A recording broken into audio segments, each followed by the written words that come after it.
Well, ladies and gentlemen, welcome to AEW Dynamite February 5th, 2020 review. I really didn't get a chance to watch this show until over the weekend. I do apologize about this episode being delayed for me to review, but unfortunately, there was a lot of things going on between my job, my house. The new apartment that I moved into has been falling apart day after day this week. So I've had nothing but major issues. I never got a chance to actually watch the shows between AEW and NXT until the weekend. So I'm giving you guys this review and kind of pretty much would like to say overall, I'm going to go ahead and do AEW Dynamite first, and then I will go ahead and upload another video immediately after this for NXT. This show actually was a very decent show. I enjoyed AEW as well as NXT, to be quite frank with you. Both shows had good quality wrestling, first off, and I just really didn't have any major issues with either one of these shows. Though I did try to watch NXT on Friday night, and I passed out to sleep at 3 o'clock in the morning trying to watch all this shit. So, yeah, it kind of vague at the end of the show, but majority, I did rewind it and keep watching it over and over again until I could watch the whole thing while I was wide awake. But quite frankly, AEW is a good, solid show. I really enjoyed it. I had a lot of fun watching it. A lot better than most of the other episodes they've had the last couple of weeks. Some episodes have been really good in the last couple of weeks. Some episodes have been pretty dull and boring. But this episode definitely was one of the better ones. So I got to give them credit for that. So the first match that kicked off the show was Jon Moxley versus Ortiz in a one-on-one match. Santana did follow him. Followed him to the ring to accompany him. And Jon Moxley, of course, defeated Ortiz. This match was a solid match. I can give it a 3 out of 5 stars, and I was pretty satisfied with this match overall. After the match ended, Jon Moxley delivered a bunch of paradigm shifts on everyone in the inner circle. At that point, he also took a pair of keys and thrust one into Santana's eye. Excuse me. And Excalibur went on to say, "An eye for an eye," and the inner circle ran down the ramp to save Santana while Moxley left through the crowd. Santana was in excruciating pain, covering his eye with his hands.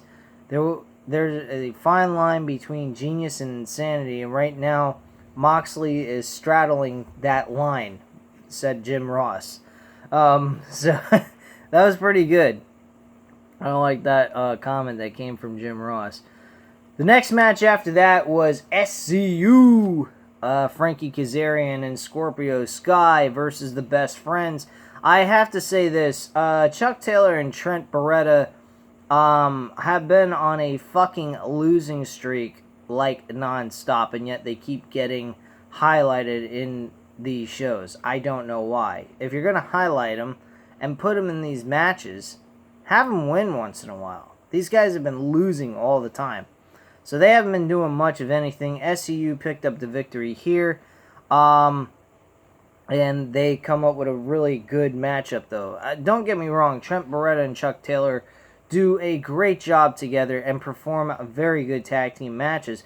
The issue is you don't have them win. If you don't have them win, what's the point in having them on the show? It's fucking ridiculous. So that's just my overall feelings on that. But the match overall, great tag team wrestling. I mean, there was a lot of tag team wrestling, but there was also singles matches, which was nice too. Brett Baker goes one-on-one with Yuka Sakazaki.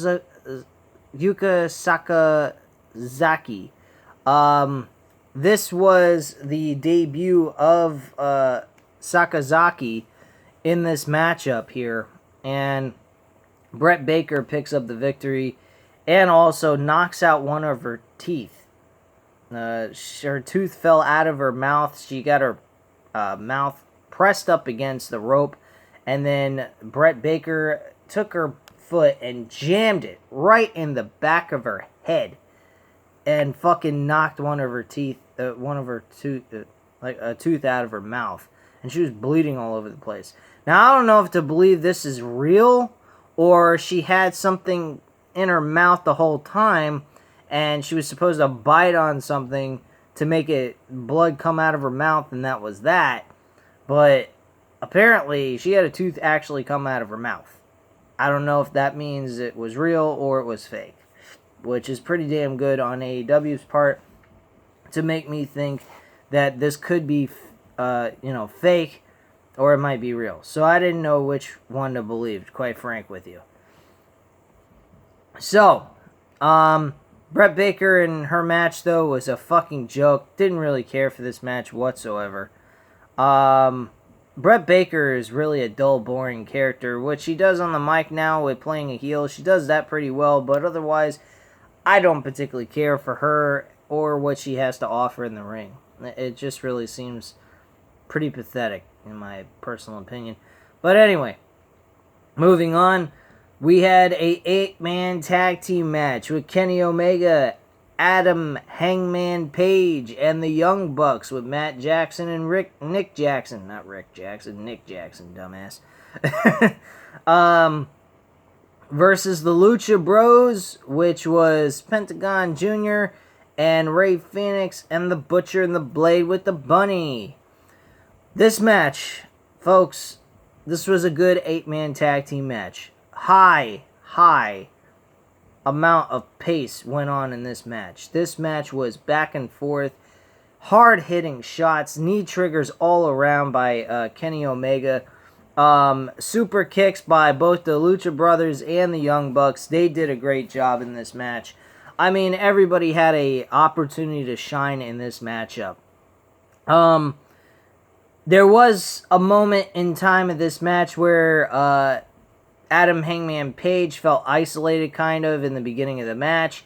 Then he finally gets himself tagged in, and he doesn't do the right thing as a tag team wrestler. He puts himself in the match, and he pretty much goes ahead and goes about trying to win this match on his own while he's facing 4 other guys instead of utilizing his partners and tagging in and out with them, which was a very bad strategy by Hangman Page, which eventually led to the loss for Hangman Page's team.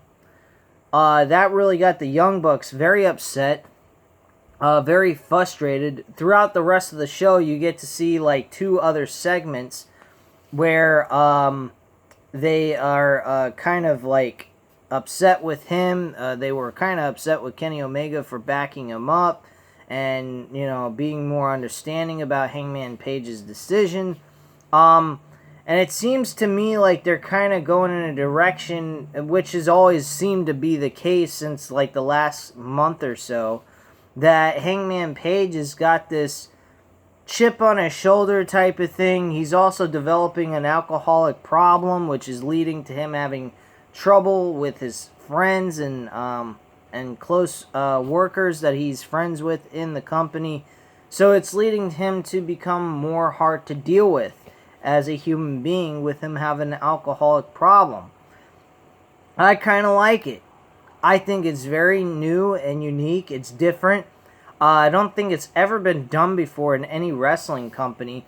For him to have the use of alcohol as the major standing point of what is making this storyline transform Hangman Page, I think is quite interesting and very realistic. So I do appreciate some change and some trying to do something new instead of, and I've actually came up with an idea like this, and that would be a referee having a gambling problem. I think that would be great for the show, since they're taking an aspect of like Hangman Page becoming an alcoholic and being very hard to deal with, and not being able to think straight within the matches that he's performing in. So I think that is a great aspect that they're trying to touch on to make Hangman Page become a heel. It may also bring about beer being his number one, kind of idea. When you think of Hangman Page, you think of beer, like you do with Stone Cold Steve Austin. So I think that would be kind of cool. And I think with that will also bring about more importance to Hangman Page, making him a mega star at some point, and even a world heavyweight champion, which I've been talking about since the inception of the AEW world title, that I thought maybe they should have went with Hangman Page instead of Chris Jericho, since it would have been something new and different. But Chris Jericho, I have to admit, has done a very good job as the AEW world champion. He, in my personal opinion, though, has become stale. He is also very old in the sense that he is out of shape. He looks like a total wreck. I mean, if you look at his midsection, it is not flat. It's all flabbery. He looks disgusting. Really. And I'm not gay or anything. I'm a heterosexual. But the thing is that, I mean, quite frankly, it looks fucking ridiculous. You're an in-ring performer. Look like you are actually fit. He does not look like he's fit. He looked like he let himself go. So that's my major issue with Jericho being a world champion. If you want to be a world champion, at least look like one.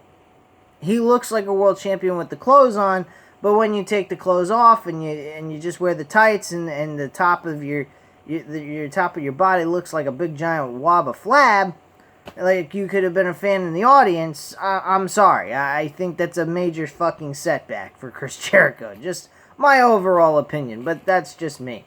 Now, then again, there are some wrestlers that, are pretty badass that are not, muscle guys or skinny guys, like Kevin Owens is one of them, which I absolutely love his in-ring work. It's just that some guys it doesn't work with, and Chris Jericho is one of those people that I just cannot stand the way he looks. He looks ridiculous. But after the match was over, Tony Schiavone actually was in the ring to interview Kenny Omega, but backstage, the bastard Pac interrupted, and Pac was standing next to Riho. This is some of the dialogue that was mentioned. This was supposed to be a contract signing, but you left Michael Nakazawa for dead. Well, see if you care about Riho, said Pac. Stop. You've got your match, screamed Omega. I hope you didn't think I would put my hands on a woman, Kenny. I'm not a beast, but she is. That was pretty funny for him to even say that, saying that she's ugly. And also kind of, I think he was kind of referencing towards Brock Lesnar too, which I thought was kind of weird. I don't know why they keep throwing shots at the fucking, the WWE references, but who cares? But then also, it wasn't really towards Riho. At first, that's what I thought he was mentioning, but then out of nowhere, the native beast, Nyla Rose, attacked Riho from behind, planting her through a table with a powerbomb. And that was that. Superbad, Kip Sabian, accompanied by Penelope Ford, faced bad boy Joey Janela. This matchup was alright. I mean, it wasn't that bad. Nothing to cry home about. I mean, I didn't think it was all that great. But, I mean, Penelope Ford, she actually gets knocked off the ring apron and falls to the ground. And also, I think, sprains her ankle when she falls to the ground. So that kind of left things a little bit kind of down the tubes. I think she's hot as hell, by the way. But after the distraction, Joey Janela whacked into Penelope Ford. Sabian rolled up Joey Janela for a dirty victory, and that was it. So that was pretty much the overall match. This match was okay. I mean, if you were to go back and watch it, I mean, I would skip it if I was going to watch this for a second time. It's not really all that necessary to go back and watch. It wasn't that big of a deal. This matchup, I mean, was just one of those minor rivalry matchups that was going on within the Dynamite show. But other than that, I mean, it really wasn't that big of a deal. So then we went to the 10 lashes with the strap to Cody Rhodes with MJF. I'm going to say this. This was pretty brutal. I mean, literally, Cody's back was really fucked up. Even one part of his back was lacerated and was bleeding somewhat. Not bad, but I mean, somewhat of blood was coming out of his back. And he was fucked up. Now, the one thing I will say is, they really dragged this out and made it very over-dramatical. I think it was really ridiculous with everyone standing by ringside and going ahead and trying to coach Cody to fight through the pain, When I thought about this, I was kind of picturing more of a similar situation like ECW back when Raven took the kendo stick and was hitting Tommy Dreamer with it across the back multiple times, and Tommy Dreamer looking at Raven and saying, "Yes, sir, I like that. May I have another, please?" kind of thing. I was trying to see Cody as this big tough guy, and he really was not. He was tough, but he wasn't one of those psychos who was willing to go through the pain. He just kept going through it so he could get a match with MJF, which I thought was...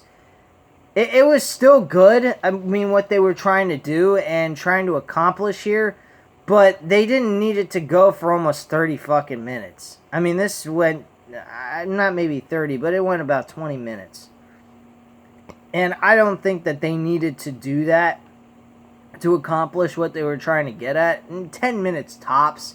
I didn't think that this needed to be 20 minutes altogether. I remember watching it on DVR, and it had like 20 minutes left in the show to do this. And I'm just like, what the fuck are they... Why are they going to do this for 20 minutes straight? And each shot made it harder and harder to...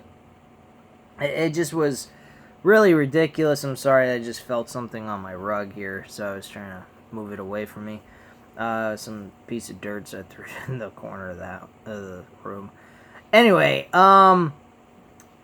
I particularly thought this was a little bit overdone, but at the same time, it was pretty darn good. It really was Cody fighting through pain, trying to get to where he wanted to be with MJF so he could get that match.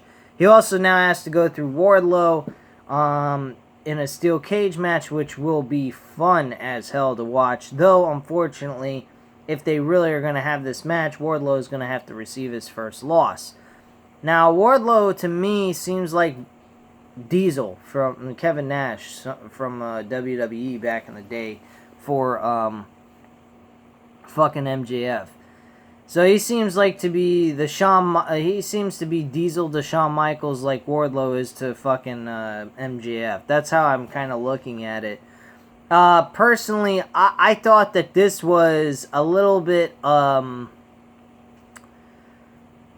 much, but not like anything horrible. He also used Cody's belt and so forth. So overall, I mean, it was good, but it was way too fucking long for what it was. And I particularly didn't think that it was all that great. The last blow was very underwhelming. Also, he did not really get a great shot on Cody. It really seemed weak as hell also. So that really kind of bummed me out a little bit. And that's pretty much that. So, overall, guys, I thought this show was pretty good. There was good wrestling. Very little promos except for the last 20 minutes with the Cody Rhodes 10 lashes across the back. But other than that, this show was pretty solid. I did not have major issues with it, and I enjoyed watching it. So, at this time, guys, leave your comments and opinions down below. Hit the like button if you like this video, and hit the subscribe button if you're not subscribed to the channel. And I thank you very much for watching this video. And now I will be going ahead and uploading NXT as well, giving you guys my overall opinion and breakdown on the show. Thanks a lot, guys. Bye.